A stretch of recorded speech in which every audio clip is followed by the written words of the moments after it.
तो बात करते हैं इलेक्ट्रिक चार्जेस और फील्ड्स की। ये वो अनदेखी ताकतें हैं जो आप माने या ना माने हमारे चारों तरफ की दुनिया को चला रही हैं। आज हम इसी अदृश्य दुनिया के कुछ राज खोलने वाले हैं। तो चलिए शुरू करें। कभी ऐसा हुआ है, एक सर्द सूखा दिन हो और आप अपना स्वेटर उतारें और अचानक से वो चटकने की आवाज आती है, एक हल्की सी चिंगारी भी दिखती है। अरे हम सब ने यह महसूस किया है कि नहीं?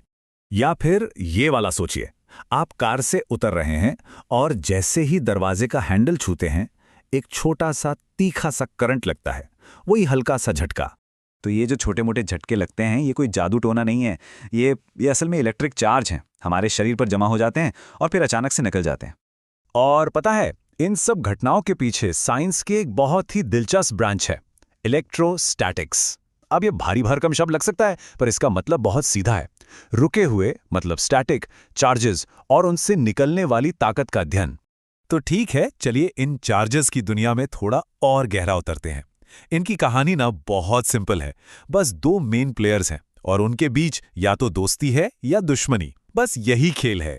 अब ये सुनने में तो बहुत आसान लगता है, लेकिन सोचिए, साइंटिस्ट ने सालों साल न जाने कितने एक्सपेरिमेंट्स किए और आखिर में एक हैरान करने वाले नतीजे पर पहुंचे कि कुदरत में सिर्फ और सिर्फ दो ही तरह के इलेक्ट्रिक चार्ज होते हैं, बस दो। और इन दोनों को बस नाम दे दिए गए, पॉजिटिव और नेगेटिव, यानी धनात्मक और ऋणात्मक। ये बस एक कन्वेंशन है, एक तरह की परंपरा। जैसे जब कांच की रॉड को रेशम से रगड़ते हैं तो उस पर जो चार्ज आता है उसे पॉजिटिव मान लिया गया, और प्लास्टिक रॉड पर जो आया उसे नेगेटिव।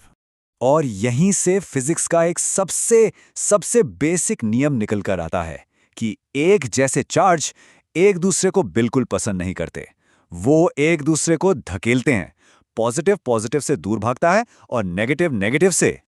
लेकिन अगर चार्ज अलग अलग हो तो फिर वो एक दूसरे की तरफ खींचते हैं, बिल्कुल वैसे ही जैसे कहते हैं ना, ऑपोजिट्स अट्रैक्ट। बस ये खींचने और धकेलने का खेल ही पूरी इलेक्ट्रोस्टैटिक्स की बुनियाद है। ओके, तो चार्ज एक दूसरे को खींचते हैं या धकेलते हैं, ये तो समझ आ गया।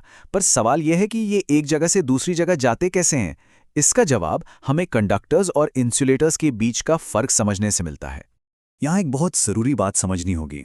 हम कभी भी नया चार्ज नहीं बनाते हैं, ऐसा नहीं होता। जब कोई चीज चार्ज होती है तो इसका सीधा सा मतलब है कि कुछ इलेक्ट्रॉन्स एक जगह से उठकर दूसरी जगह चले गए हैं, बस। कुल चार्ज हमेशा उतना का उतना ही रहता है। और ये इलेक्ट्रॉन्स कितनी आसानी से घूम पाते हैं, ये चीज की बनावट पर निर्भर करता है। कुछ चीजें होती हैं कंडक्टर्स, जैसे कि मेटल,